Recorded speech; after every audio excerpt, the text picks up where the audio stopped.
नमस्कार मंडळी, राम राम. तर मी आता इथे सगळ्यांना देत आहे कंदी पेढा, तो पण गणपती बाप्पांचा प्रसाद. कसं काय बरं, तर बघा, काल झाली चतुर्थी आणि मी गेले होते आमच्या गावाजवळच असणाऱ्या छोट्याशा गणेशवाडी नावाच्या गावात दर्शनासाठी चतुर्थी निमित्त.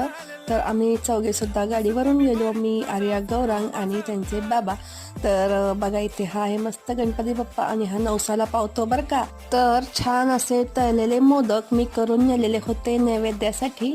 तुम्ही इथे बघू शकता, इथे नैवेद्य दाखवलेला आहे आपल्या मोदकांचा. छान झाले होते मोदक. तर आर्या आणि गौरांग आहेत ना, ते सुद्धा या गणपती बाप्पांचाच आशीर्वाद आहे बरं का. तर मला एक सांगायचं आहे की जर आपल्या मनातील इच्छा पूर्ण होण्यासाठी गणपती बाप्पांचं एक व्रत कसं करायचं हे जर तुम्हाला ऐकायचं असेल तर मला नक्की कमेंट करून सांगा. मी त्याच्यावरती एखादा मोठा व्हिडिओ बनवायचा नक्की प्रयत्न करेन.